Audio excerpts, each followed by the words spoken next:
Welcome to another video. तो आज हम पढ़ने जा रहे हैं शिक्षा निदेशालय राष्ट्रीय राजधानी क्षेत्र दिल्ली का आंकलन कार्यपत्रक नंबर 3, जिसके अंक मिलेंगे आपको 10 और ये लिया गया है हिंदी विषय से। और आज डेट है 17 सितंबर 2021 और ये है क्लास 7 के बच्चों के लिए। तो अब देखते हैं, पढ़ते हैं क्या क्या लिखा है। प्यारे बच्चों, पिछले कार्यपत्रकों में हमने कठपुतली पाठ के 2 अंशों को पढ़ा।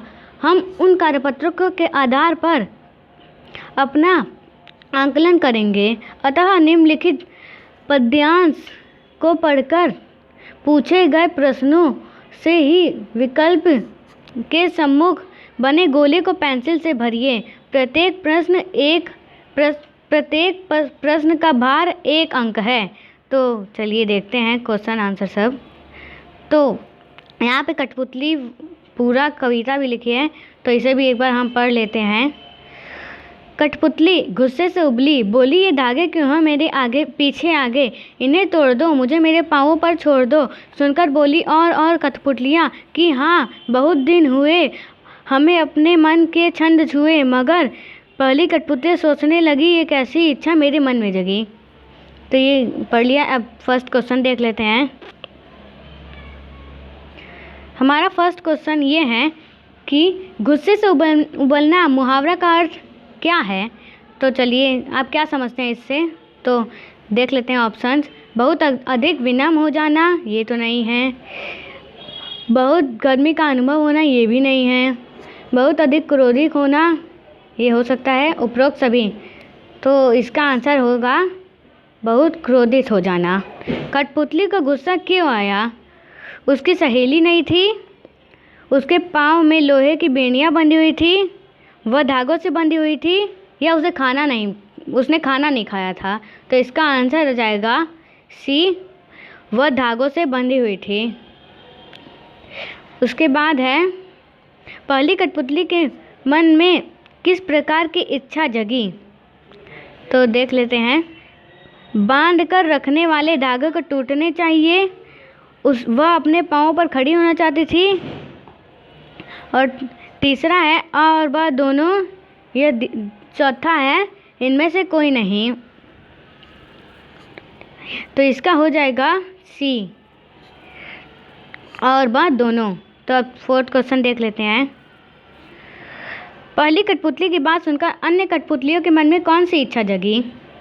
तो देख लेते हैं। पहला है अपनी सहेलियों के साथ बाहर घूमने की इच्छा, दूसरा है नाचने की इच्छा, तीसरा है अपने मन के छंद छूने की इच्छा, या चौथा है ये सभी। तो इसका हो जाएगा तीसरा, अपने मन की छंद छूने की इच्छा।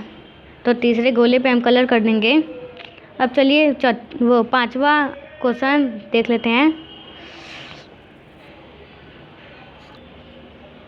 5वां क्वेश्चन है, पहली कठपुतली ने ऐसा क्यों कहा कि ये कैसी इच्छा मेरे मन में जगी।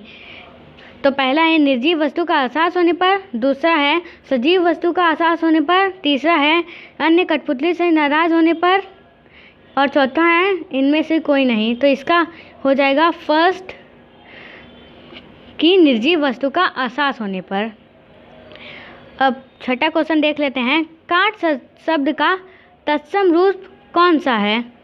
तो पहला है कठ, दूसरा है कष्ट, तीसरा है कास्ट, या चौथा है कठोर। तो इसका आंसर हो जाएगा बी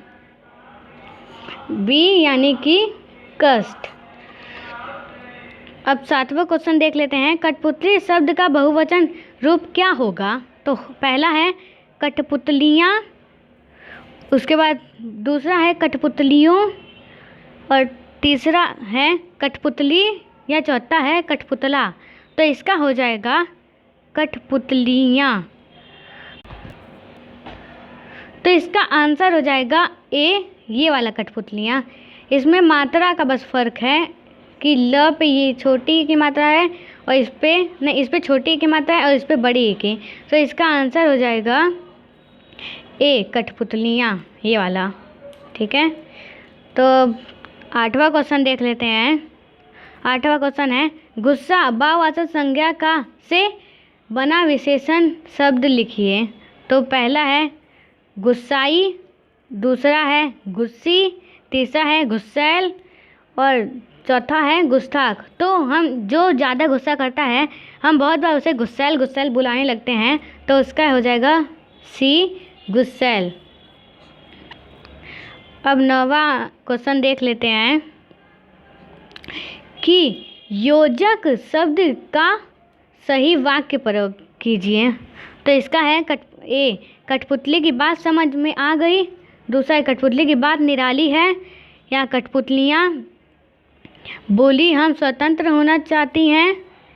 तो और चौथा है उपरोक्त सभी। तो इसका आंसर हो जाएगा ए, कठपुतली की बात समझ में आ गई। अब लास्ट यानी 10वां क्वेश्चन देख लेते हैं।